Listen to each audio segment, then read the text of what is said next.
Hello friends, welcome to day trader Telugu and good evening.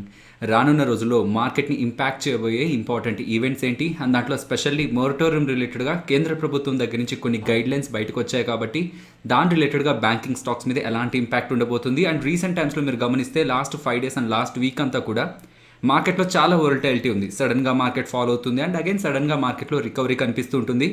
So మార్కెట్లో ఇప్పటివరకు ఉన్న important events ఏంటి, ఆ ఈవెంట్స్ యొక్క ప్రభావం మన మార్కెట్స్ మీద ఎలా ఉంటుంది, వీటితో పాటు మార్కెట్లో ఉన్న లేటెస్ట్ అప్డేట్స్ మాట్లాడుకొని నిఫ్టీ బ్యాంక్ నిఫ్టీ లెవెల్స్ మాట్లాడుకొని మన వీడియోని అయితే ఎండ్ చేద్దాం. మొదటగా మార్కెట్లో మనం గమనించాల్సిన ఇంపార్టెంట్ ఈవెంట్స్ గురించి మాట్లాడుకుందాం ఫ్రెండ్స్. ఫస్ట్ రిజల్ట్స్ గురించి మాట్లాడుకుందాం ఫ్రెండ్స్. లైక్ రిలయన్స్ ఇండస్ట్రీస్ని తీసుకుంటే మనకి 30th October అయితే రిలయన్స్ ఇండస్ట్రీస్ వాళ్ళ రిజల్ట్స్ని అయితే పబ్లిష్ చేయబోతున్నారు. సో రిలయన్స్ ఇండస్ట్రీస్ మనందరికీ తెలుసు నిఫ్టీ 50కి సంబంధించిన heavy weight. So Reliance Industries ఏ డైరెక్షన్లో అయితే మూవ్ అవుతుందో మోస్ట్ ప్రాబబుల్లీ నిఫ్టీ కూడా అదే డైరెక్షన్లో మూవ్ అవుతూ ఉంటుంది. కాబట్టి రిలయన్స్ ఇండస్ట్రీస్ రిజల్ట్స్ బేస్డ్గా కూడా మనకి మార్కెట్ డైరెక్షన్ అనేది డిసైడ్ అయి ఉంటుంది. అండ్ రిలయన్స్ ఇండస్ట్రీస్ రిలేటెడ్గా రీసెంట్ టైమ్స్లో వస్తున్న డీల్స్ కారణంగా రిలయన్స్ ఇండస్ట్రీస్లో ఏ ర్యాలీ అయితే మనకి కంటిన్యూ అయిందో ఈ ప్రైస్ లెవెల్స్ని స్టెబిలైజ్ చేసే అంత స్ట్రెంత్ రిజల్ట్స్లో ఉండకపోవచ్చు. బికాస్ అవుట్ సైడ్ ఎకానమీ ఇంకా వీక్గానే ఉంది కాబట్టి రిలయన్స్ వాళ్ళు కూడా కొంత వీక్ నెంబర్స్నే పోస్ట్ చేస్తారేమో అని స్టాక్ ప్రైస్లో కూడా మనకు కరెక్షన్ కనిపిస్తూ వచ్చిందనమాట.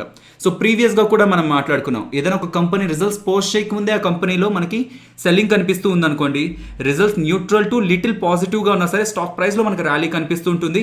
అలా కాకుండా రిజల్ట్స్ రాకముందే స్టాక్ ప్రైస్లో ఎక్కువగా మనకి ర్యాలీ వచ్చేసింది అనుకోండి, అంటే మంచి రిజల్ట్స్ రాబోతున్నాయని ఆల్రెడీ ఎక్స్పెక్టేషన్స్తో స్టాక్ ప్రైస్ ర్యాలీ అయిపోతే ఈవెన్ రిజల్ట్స్ మనకి పాజిటివ్గా ఉన్నా సరే ఆ పాజిటివ్ని ఎక్స్పెక్ట్ చేసి ఆల్రెడీ స్టాక్ ప్రైస్ పెరుగుంటుంది. కాబట్టి అగైన్ రిజల్ట్స్ పాజిటివ్గా పోస్ట్ చేసిన తర్వాత కూడా స్టాక్ ప్రైస్లో మనకి ఎక్కువగా టాప్ సైడ్ అయితే మూవ్ అయితే కనిపించదు అనమాట. సో 26th రిలీజ్ అవబోయే కోటక్ మహీంద్రా బ్యాంక్ రిజల్ట్స్ పాజిటివ్గా ఉంటాయా నెగిటివ్గా ఉంటాయా అనేది కూడా బ్యాంక్ నిఫ్టీ డైరెక్షన్ అయితే డిసైడ్ చేస్తుంది. Apart from Kotak Mahindra bank and Reliance industries ఇతర కంపెనీ రిజల్ట్స్ కూడా ఏ రోజుల్లో రాబోతున్నాయి అనేది అయితే మీకు స్క్రీన్ పైన కనిపిస్తూ ఉంటుంది ఫ్రెండ్స్. కొన్ని వీక్స్ నుంచి కూడా మనం మన పాత వీడియోస్లో కూడా డిస్కస్ చేస్తూ వస్తున్నది అండ్ మన మార్కెట్స్నే కాదు గ్లోబల్ మార్కెట్స్ని కూడా కొంత వోలటైల్గా మూవ్ చేస్తున్న ఇంపార్టెంట్ అప్డేట్ అయితే యుఎస్ స్టిమ్యులస్ అనమాట. సో అమెరికాకు సంబంధించి సెకండ్ స్టిమ్యులస్ ప్యాకేజ్ రిలేటెడ్గా టైం టు టైం మార్కెట్లో డేటా అయితే ఫ్లో అవుతూనే ఉంది. ఒక పాయింట్ ఆఫ్ టైంలో స్టిమ్యులస్ రాబోతుందని, ఇంకొక పాయింట్ ఆఫ్ టైంలో ఎలక్షన్స్ తర్వాతే స్టిమ్యులస్ రాబోతుందని.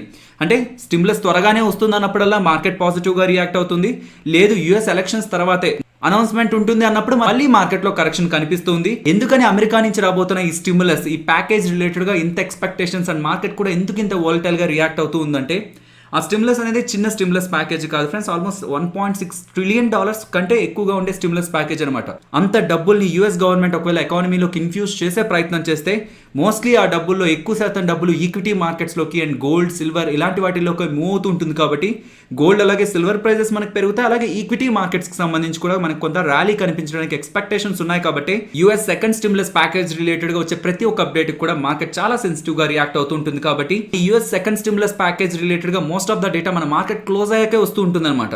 కాబట్టి మన మార్కెట్స్ క్లోజ్ అయిన తర్వాత వచ్చే అప్డేట్స్ కూడా మన మార్కెట్స్ ఒక ఓపెనింగ్ని చాలా వోలటైల్గా ఇంపాక్ట్ చేయడానికి పాసిబిలిటీ ఉంది. స్పెషల్లీ నెక్స్ట్ మనకి యూఎస్ ఎలక్షన్స్ కూడా ఉన్నాయి కాబట్టి నెక్స్ట్ వీక్లో మనం కొంత హై వోలటైలిటీని మార్కెట్లో అయితే ఎక్స్పెక్ట్ చేయొచ్చు, ఎయిదర్ డైరెక్షన్స్లో depending upon the US stimulus కానివ్వండి, రిజల్ట్స్ కానివ్వండి అండ్ నెక్స్ట్ మాట్లాడుకోబోయే ఇంపార్టెంట్ ఫ్యాక్టర్స్ ఆధారంగా కూడా కొంత ఎక్కువ వోలటాలిటీ మార్కెట్లో ఉండడానికి పాసిబిలిటీ ఉంది. కాబట్టి ఎవరైనా ఆప్షన్ సెల్ చేస్తున్నట్లయితే ఓవర్ నైట్ పొజిషన్స్ని క్యారీ చేస్తున్నట్లయితే మాత్రం కొంత కాషియస్గా ఉండమని నా సజెషన్. వీటితో పాటు మనం గుర్తుంచుకోవాల్సిన ఇంకొక ఇంపార్టెంట్ ఈవెంట్ ఏంటంటే మొరటోరియం రిలేటెడ్గా కేంద్ర ప్రభుత్వం రీసెంట్గా కొన్ని గైడ్ లైన్స్ అయితే రిలీజ్ చేయడం జరిగింది. ఈ మొరటోరియం పీరియడ్ కంటే ముందు ఎవరైతే లోన్స్ తీసుకుంటారో అంటే March 1st నుంచి August 31st కదా మనకు మొరటోరియం ఉంది. సో March 1st కంటే ముందు ఎవరైతే లోన్స్ తీసుకొని ఉంటారో అండ్ ఆ లోన్స్ ఒకవేళ అప్ టు 2 crores అయినట్లయితే అండ్ అలా తీసుకున్న వాళ్ళు మైక్రో స్మాల్ మీడియం ఎంటర్ప్రైజెస్ కానివ్వండి, ఆర్ఎల్సి పర్సనల్ లోన్స్ కానివ్వండి, లేకపోతే క్రెడిట్ కార్డ్ రిలేటెడ్గా డ్యూస్ కానివ్వండి, హౌసింగ్ రిలేటెడ్గా loans, educational loans, automobile loans ఇలాంటి లోన్స్ తీసుకున్న వాళ్ళందరికీ సంబంధించి వడ్డీ మీద వడ్డీ భారాన్ని కేంద్ర ప్రభుత్వమే భరిస్తుంది. అండ్ దీని రిలేటెడ్గా November 5th లోపు కార్యాచరణ ఉంటుందని కేంద్ర ప్రభుత్వం అయితే అప్డేట్ చేయడం జరిగింది. మొదట బ్యాంక్స్ ఈ భారాన్ని భరిస్తాయి. సో భరించిన ఆ భారాన్ని December 15th లోపు కేంద్ర ప్రభుత్వానికి అప్లై చేసుకున్నట్లయితే కేంద్ర ప్రభుత్వం ఆ డబ్బులను తిరిగి బ్యాంక్స్కి చెల్లిస్తుందనేలాగా ప్రెసెంట్ అయితే అప్డేట్ ఉంది. సో ఈ ఎంటైర్ సినారియోలో మనకు బ్యాంక్స్ రిలేటెడ్గా నెగిటివ్ సైడ్ ఏది కనిపించట్లేదు. బ్యాంక్స్ మీద ఈ వడ్డీ మీద వడ్డీ భారాన్ని అయితే వదలలేదు కాబట్టి బ్యాంకింగ్ స్టాక్స్ రిలేటెడ్గా మనం ఇది పాజిటివ్గానే తీసుకోవచ్చు. టెలిగ్రామ్లో గమనిస్తూ వచ్చినట్లయితే ప్రతిరోజు కూడా నేను మీకు FIDA రిలేటెడ్గా డేటాని అయితే పోస్ట్ చేస్తూనే ఉంటాను. సో మీరు ప్రీవియస్ వీక్ అంతా కూడా ఎఫ్ఐడిఐ డేటాని మీరు గమనిస్తూ వస్తే ఎఫ్ఐఎస్ లాస్ట్ వీక్ లో 7,400 crores దగ్గరగా ఇండియన్ ఈక్విటీ మార్కెట్స్ లో డబ్బులు పెడితే డిఐఎస్ 7,800 crores దగ్గరగా ఇండియన్ ఈక్విటీ మార్కెట్స్ లోంచి నెట్ సెల్ చేయడం జరిగింది. ఎఫ్ఐఎస్ ఈ మంత్ ఇప్పటి వరకు 13,565 crores ఇండియన్ ఈక్విటీ మార్కెట్స్ లో డబ్బులు తీసుకొస్తే డిఐఎస్ 15,147 crores దగ్గరగా ఇండియన్ ఈక్విటీ మార్కెట్స్ లోంచి డబ్బుల్ని బయటకు తీసుకోవడం జరిగింది అనమాట.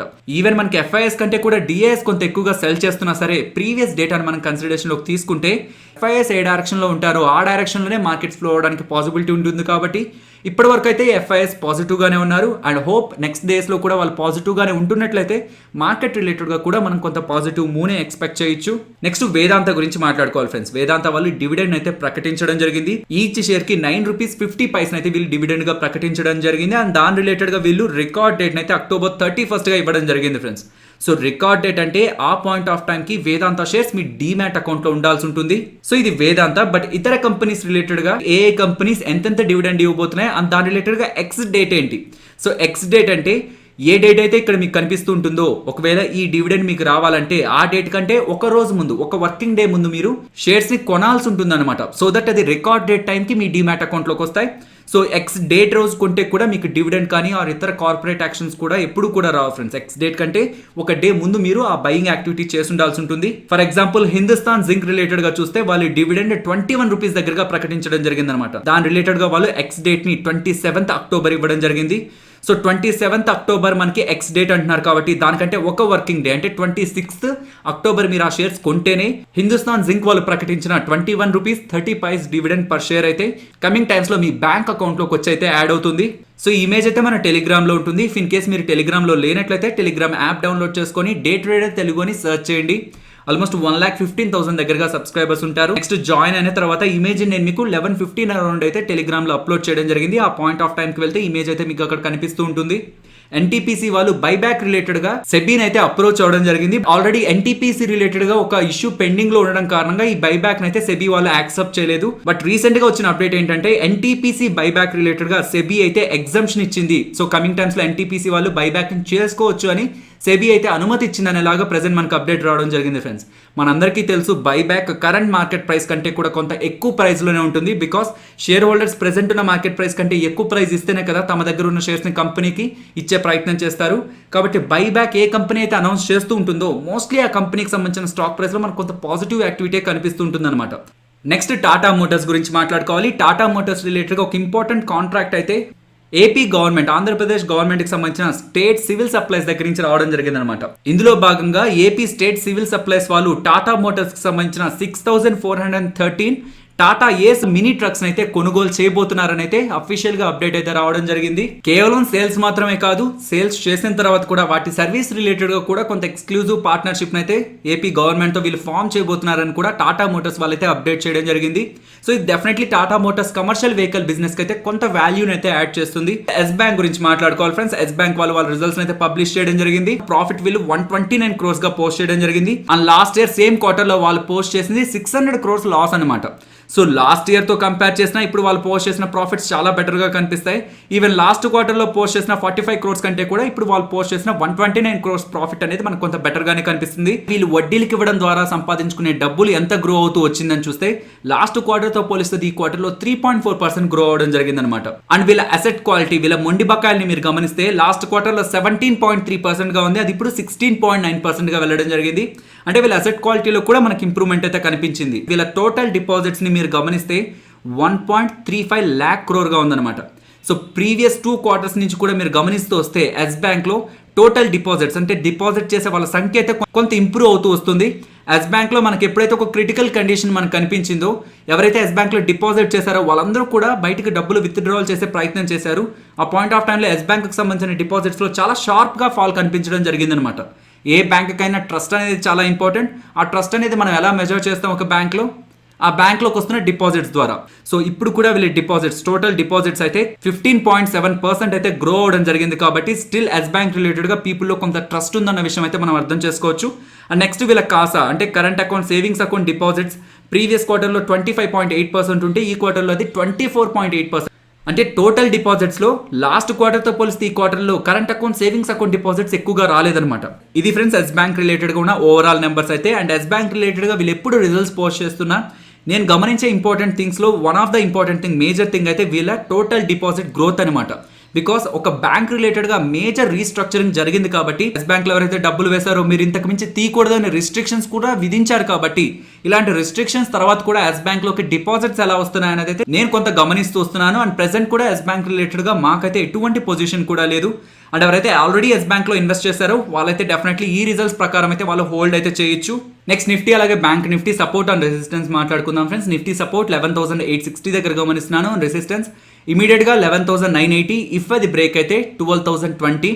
సో 12,020 రిలేటెడ్గా రీసెంట్ టైమ్స్లో మీరు చాలాసార్లు అక్కడ ఆ పాయింట్ ఆఫ్ టైం దగ్గరికి వచ్చినప్పుడు కరెక్షన్ అయితే మీరు చూస్తూ ఉండిండొచ్చు. బట్ ఈసారి వస్తున్నప్పుడు మాత్రం కొంత జాగ్రత్తగా ఉండండి ఫ్రెండ్స్. ఈవెన్ అంత ఫాలో అయిన తర్వాత కూడా మళ్ళీ మార్కెట్లో రికవరీ వచ్చి 12,020 లెవెల్ రిపీటెడ్గా టెస్ట్ అవుతుంది కాబట్టి ఈ లెవెల్ బ్రేక్ అయ్యి మార్కెట్ టాప్ సైడ్ సస్టైన్ అయితే అక్కడి నుంచి మనకి 12,200 వరకు కూడా నిఫ్టీలో మూవ్ కనిపించడానికి పాసిబిలిటీ అయితే ఉంది. Next bank Nifty support 24,320 and resistance 24,780. Next వీక్లో నిఫ్టీ 11,700 to 12,200 ఈ 500 పాయింట్ రేంజ్లో ఉండడానికి పాసిబిలిటీ ఉంటుందని నేనైతే ఎక్స్పెక్ట్ చేస్తున్నాను. ఈ వ్యూని సపోర్ట్ చేస్తూ ఈ మంత్లీ ఎక్స్పైరీ కాంట్రాక్ట్ డేటా అలాగే November first week expiry contract డేటాలో ఉన్న కాల్ అలాగే పుట్ ఓపెన్ ఇంట్రెస్ట్ డేటాని అయితే నేను తీసుకోవడం జరిగింది. నవంబర్ 5th ఎక్స్పైరీ కాంట్రాక్ట్ డేటాని మీరు గమనిస్తే 12,000 దగ్గర మీకు కొంత హై ఓపెన్ ఇంట్రెస్ట్ క్రియేట్ అయినట్లు కనిపిస్తూ ఉంటుంది. 2,50,000 దగ్గరగా కనిపిస్తూ ఉంటుంది.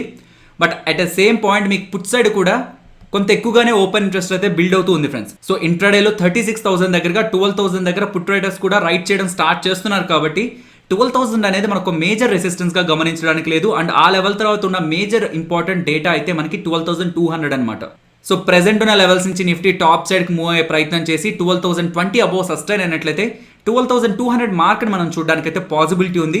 అండ్ ప్రెసెంట్ ఉన్న లెవెల్స్ నుంచి డౌన్ సైడ్కి మూవ్ అయితే ఇంట్రాడేలోను కొంత సిగ్నిఫికెంట్గా అండ్ ఓవరాల్గా కూడా 1,85,000 ఓపెన్ ఇంట్రెస్ట్ బిల్డ్ అయింది 11,700 దగ్గర. కాబట్టి దీన్ని మనం ఒక ఇంపార్టెంట్ సపోర్ట్ గా అయితే గమనించవచ్చు. సో ఈ డేటాని నేను ఈ మంత్ ఎక్స్పైరీ కాంట్రాక్ట్ డేటాతో కూడా కంబైన్ చేసి నిఫ్టీ 11,700 to 12,200 రేంజ్ లో ఉండడానికి పాసిబిలిటీ ఉంటుందని అయితే నేనైతే ఎక్స్పెక్ట్ చేస్తున్నాను. సో ఫైనల్లీ ఇది ఫ్రెండ్స్ మన వీడియో నచ్చిందా?